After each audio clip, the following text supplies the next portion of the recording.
दोस्तों, आज की 3 बड़ी खबरें जो पूरी दुनिया की तस्वीर बदल सकती है। पहली, पाकिस्तान ने अमेरिकी राष्ट्रपति डोनाल्ड ट्रंप को सरेआम झटका दे दिया है। ट्रंप की अपील को इस्लामाबाद ने ठुकरा दिया है। दूसरी, हॉर्मुज स्ट्रेट पर एक बड़ा खुलासा हुआ है। अमेरिका ईरान डील में हॉर्मुज खोलने की शर्त पर क्या बनी सहमति।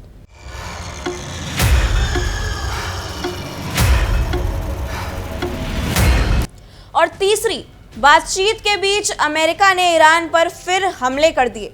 दक्षिणी ईरान में मिसाइल साइट और नावें तबाह। ये कूटनीति है या जंग की तैयारी?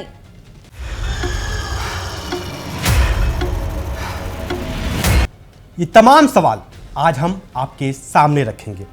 बने रहिए हमारे साथ, क्योंकि आज सिर्फ खबरें नहीं, पूरी दुनिया की राजनीति का असली चेहरा सामने आएगा।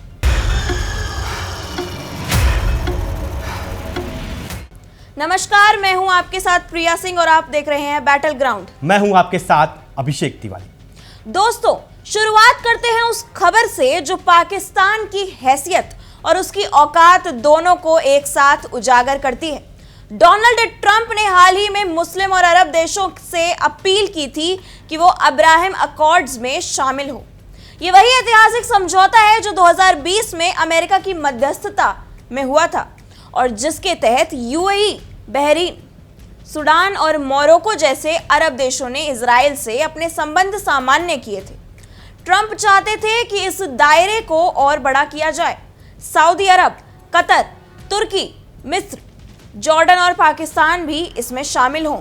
जी बिल्कुल, लेकिन पाकिस्तान ने साफ मना कर दिया। पाकिस्तान के रक्षा मंत्री ख्वाजा मोहम्मद आसिफ ने पाकिस्तानी चैनल को दिए एक इंटरव्यू में कहा कि इस्लामाबाद ऐसे किसी समझौते को समर्थन नहीं देगा जो देश की मूल विचारधाराओं के खिलाफ हो।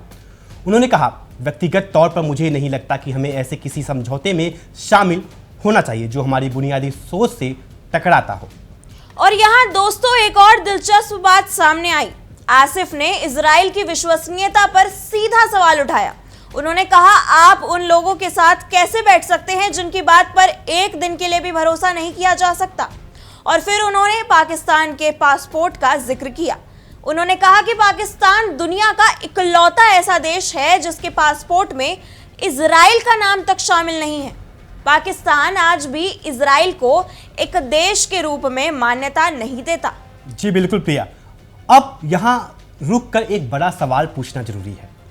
यह पाकिस्तान कौन होता है ट्रंप को झटका देने वाला? यह वही पाकिस्तान है जो अमेरिकी डॉलर पर पला बढ़ा है। यह वही पाकिस्तान है जिसे अमेरिका ने दशकों तक अरबों डॉलर की मदद दी। यह वही पाकिस्तान है जो आज IMF के सामने भीख मांग रहा है, जिसकी अर्थव्यवस्था बर्बादी के कगार पर खड़ी है, जिसकी जनता महंगाई और बेरोजगारी से करहा रही है। और ऐसे में यह देश ट्रंप को ना कह रहा है। लेकिन दोस्तों, यहाँ एक और बात है जो इस पूरी कहानी को और दिलचस्प बनाती है। ट्रंप ने जब अपनी ट्रुथ सोशल पोस्ट में पाकिस्तान का जिक्र किया तो उन्होंने पाकिस्तान के प्रधानमंत्री शहबाज शरीफ का नाम नहीं लिया। उन्होंने पाकिस्तान के प्रतिनिधि के तौर पर सेना प्रमुख जनरल आसिम मुनीर का नाम लिया। सोचिए, दुनिया का सबसे बड़ा लोकतंत्र कहलाने वाला अमेरिका पाकिस्तान में सरकार को नहीं, फौज को असली सत्ता मानता है। यह पाकिस्तानी लोकतंत्र का सबसे बड़ा मजाक है। चुनी हुई सरकार बैठी है इस्लामाबाद में, लेकिन ट्रंप बात कर रहे हैं रावलपिंडी से। जी, और यह भी याद रखिए दोस्तों, पाकिस्तान जो आज फलस्तीन के नाम पर इजराइल को नकार रहा है, वही पाकिस्तान कल तक कश्मीर पर आतंकवाद को खाद पानी दे रहा था। जिस देश ने ओसामा बिन लादेन को अपनी जमीन पर छिपाया, जिस देश ने मुंबई हमले के गुनाहगारों को आज तक सजा नहीं दी, वो देश आज इस्लामी विचारधारा की दुहाई दे रहा है। दोस्तों, पाकिस्तान कि यह ना असल में ट्रंप को झटका नहीं, यह उस कमजोर देश की मजबूरी है जो अपनी जनता को दिखाना चाहता है कि हम अभी भी कुछ है। दोस्तों, अब बात करते हैं उस खबर की जो पूरी दुनिया की ऊर्जा सुरक्षा से जुड़ी है।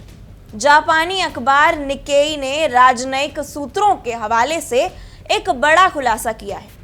खबर यह है कि अमेरिका और ईरान के बीच जो समझौता होने वाला है उसके तहत डील के 30 दिन बाद हॉर्मुज स्ट्रेट को पूरी तरह खोल दिया जाएगा।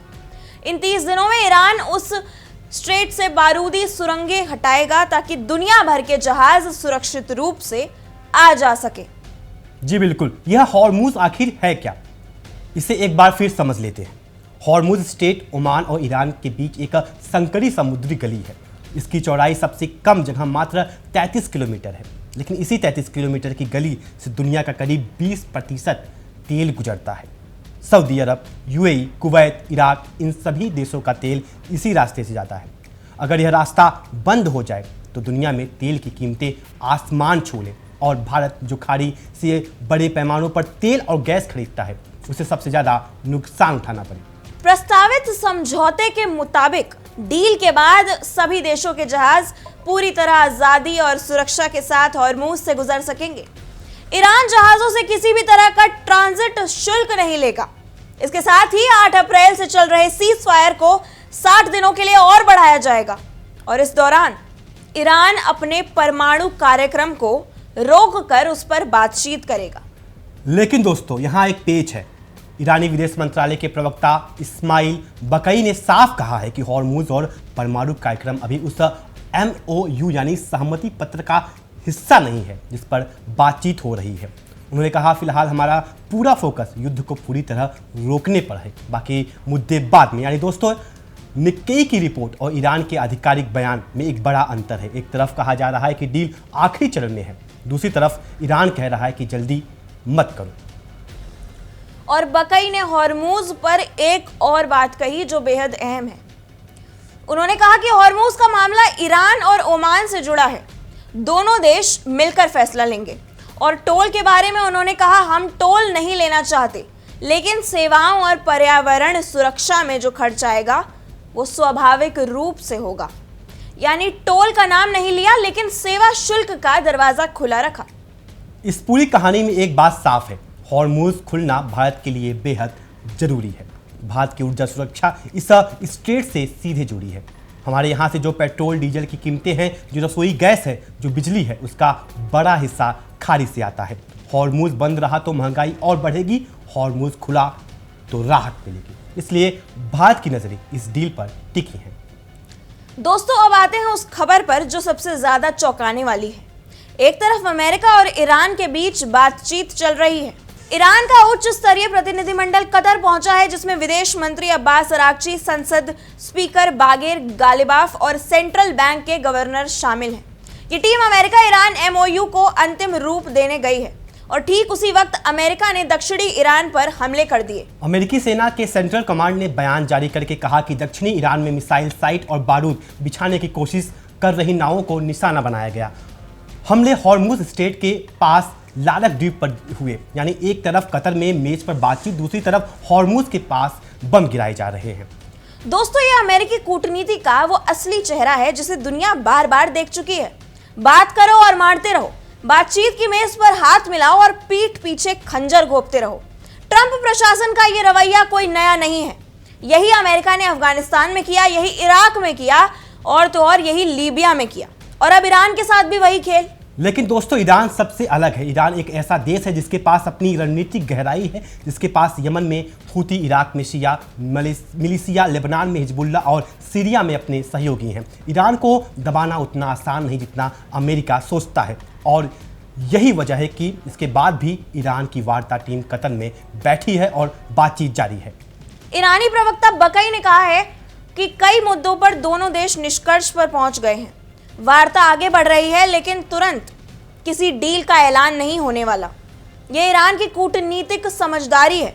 जल्दबाजी में कमजोर डील नहीं करेंगे। अब वापस आते हैं पाकिस्तान पर, क्योंकि इस पूरी कहानी में पाकिस्तान सबसे दिलचस्प किरदार है। एक तरफ यह देश ट्रंप को ना कह रहा है, दूसरी तरफ अमेरिका ईरान वार्ता में मध्यस्थ बन रहा है। एक तरफ इसराइल को नकार रहा है, दूसरी तरफ IMF से कर्ज मांग रहा है, जहां अमेरिका की सबसे बड़ी वोटिंग शक्ति है। पाकिस्तान ने कहा है कि हम अब्राहम अकॉर्ड्स में शामिल नहीं होंगे क्योंकि ये हमारी विचारधारा के खिलाफ है। लेकिन दोस्तों, किस विचारधारा की बात कर रहे हैं ये?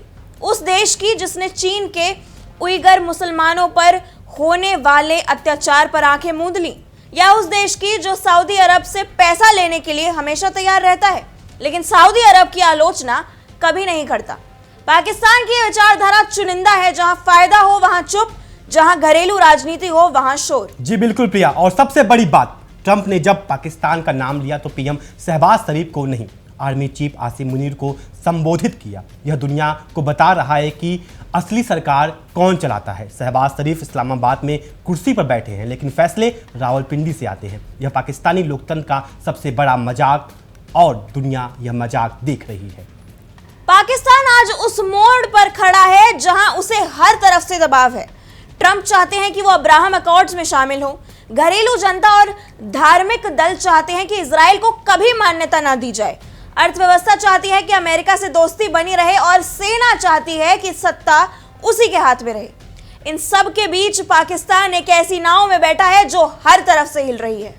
दोस्तों, आज की इन 3 खबरों को जोड़कर देखें तो एक बड़ी तस्वीर सामने आती है। दुनिया एक बड़े बदलाव के मुहाने पर खड़ी है। अमेरिका और ईरान के बीच अगर डील होती है तो हॉर्मुज़ खुलेगा, तेल सस्ता होगा, दुनिया को राहत मिलेगी और भारत को भी फायदा मिलेगा। फिलहाल हमारे इस खास शो में अभी के लिए इतना ही। इस शो को लेकर के आप क्या कुछ सोचते हैं, अपना राय कमेंट सेक्शन में जरूर साझा करें। तब तक के लिए देखते रहिए इंडिया डेली। देखिए इंडिया डेली 24/7 अब आपकी स्मार्ट टीवी पर। इंडिया डेली मौजूद है सभी डिजिटल प्लेटफॉर्म पर लाइव और लगातार। इंडिया डेली 24/7 हर दिन राष्ट्र को समर्पित।